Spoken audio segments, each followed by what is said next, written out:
Long ago, in the golden age of exploration, when seasoned sailors and daring adventurers roamed the vast oceans in search of new lands, riches, and fame, there lived a man named Mateo Alvarez, whose thirst for adventure knew no bounds.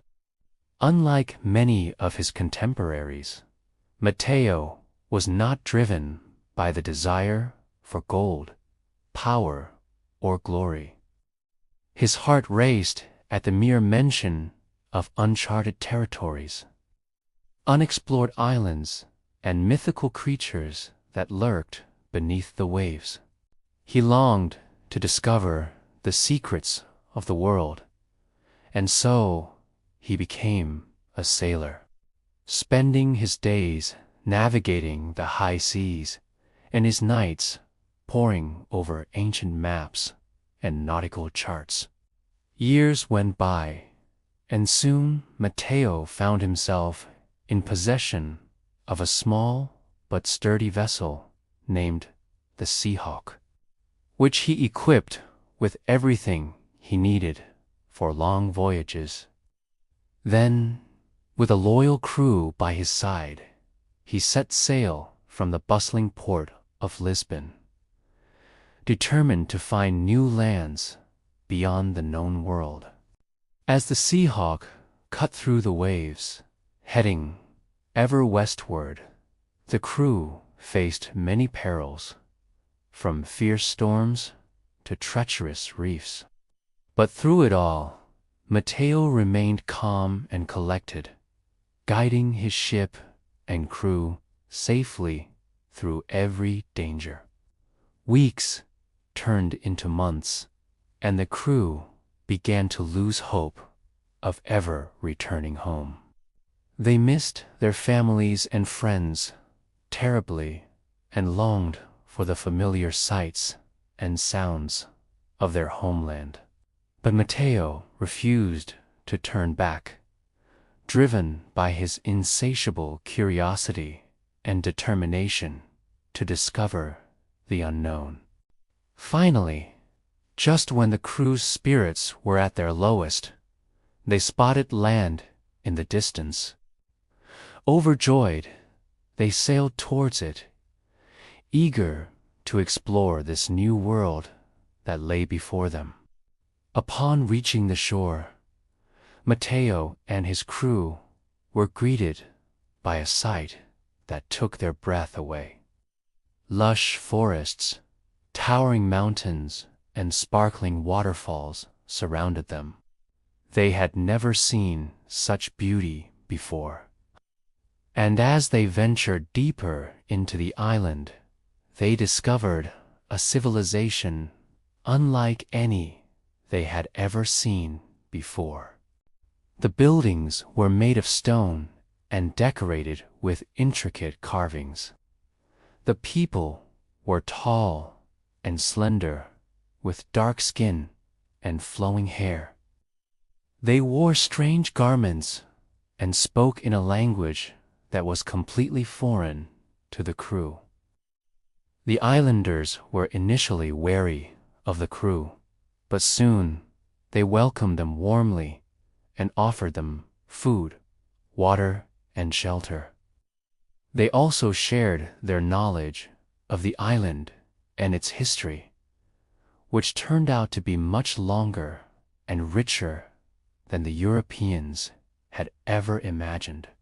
According to the islanders, their civilization had been around for thousands of years, and they had developed a unique culture and way of life that was in harmony with nature.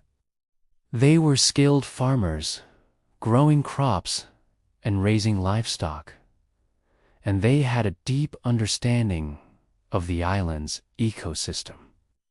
They also had a complex system of beliefs and rituals, and they worshipped a pantheon of gods and goddesses who represented the forces of nature.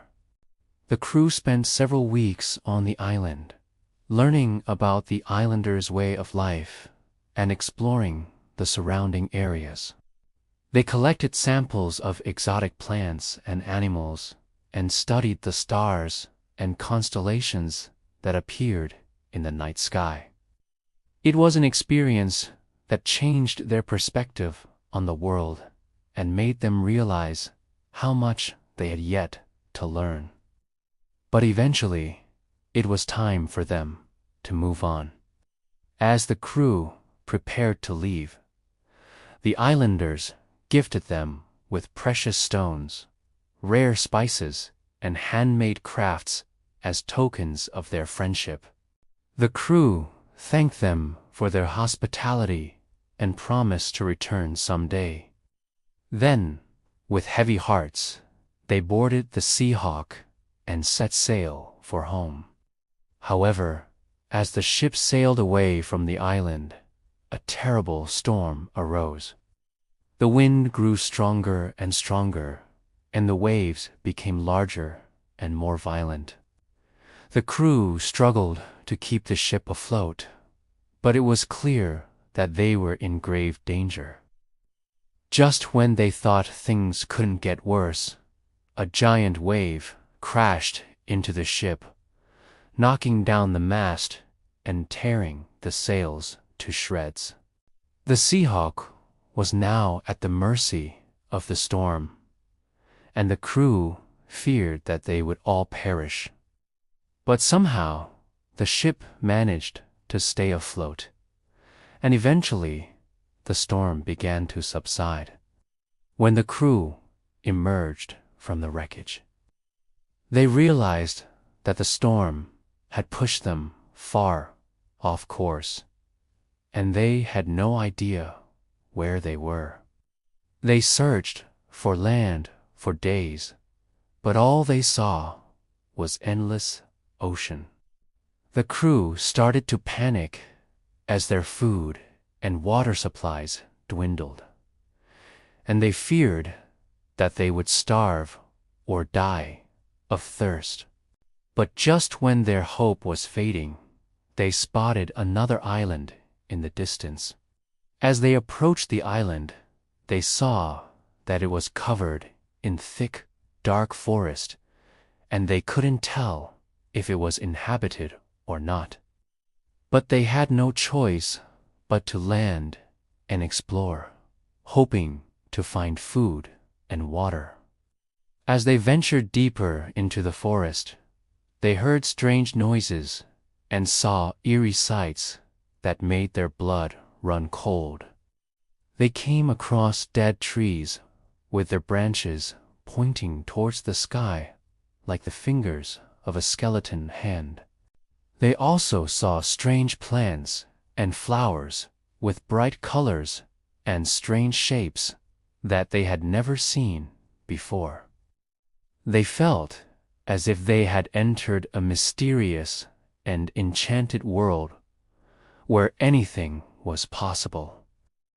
Just when their hope was almost gone, they found a clearing, and in the middle of it stood a magnificent waterfall.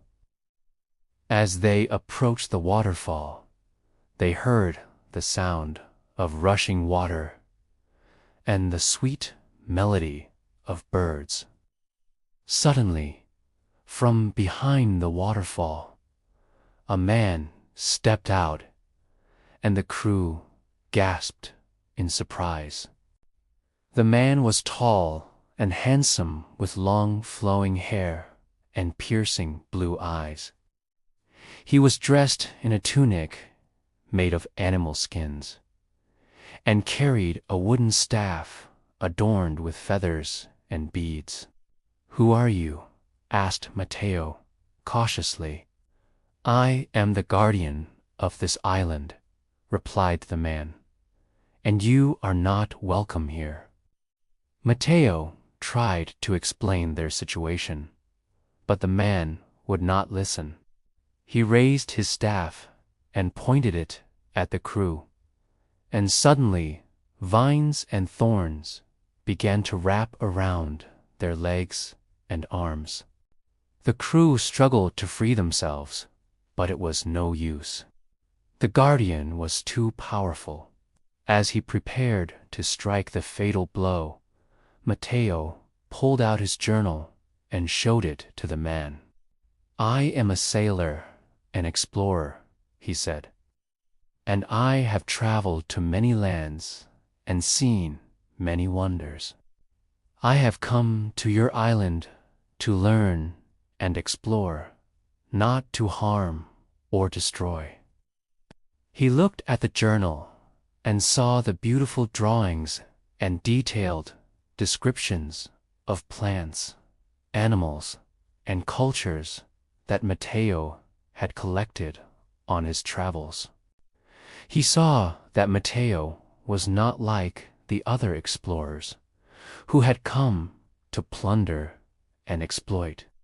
Touched by Mateo's sincerity, the guardian led them to a cave where they could rest and recover. He also gave them food and water and told them stories of the island's history and culture. As the crew recovered, they helped the guardian with his work, planting crops, taking care of animals, and building structures.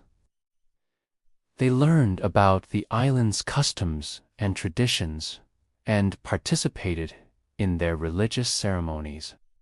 After spending several weeks on the island, the guardian agreed to help the crew repair their ship so that they could return home. But before they left, Mateo asked the guardian if he could take some of the island's plants and animals with him so that he could study them back home. The guardian agreed, and Mateo collected samples of rare flowers, herbs, and insects. When the ship was finally ready to sail, the crew said goodbye to the island and its people and set sail for home. They had discovered a world beyond their wildest dreams and had learned more in a few weeks than they could have ever imagined. The crew returned to Europe and shared their stories of the island with anyone who would listen. They told tales of the strange and wonderful creatures they had seen, the beautiful landscapes they had explored, and the wise and mystical people they had met. But as time went on, people began to doubt their stories, thinking they had simply made it all up to seem like heroes. But Mateo never stopped believing in what he had seen. He continued to study the plants and animals he had brought back from the island, and he never gave up hope that one day he would be able to return and share his knowledge with the world. And so, the legend of the lost world remained, waiting for someone to rediscover it. Thank you for watching.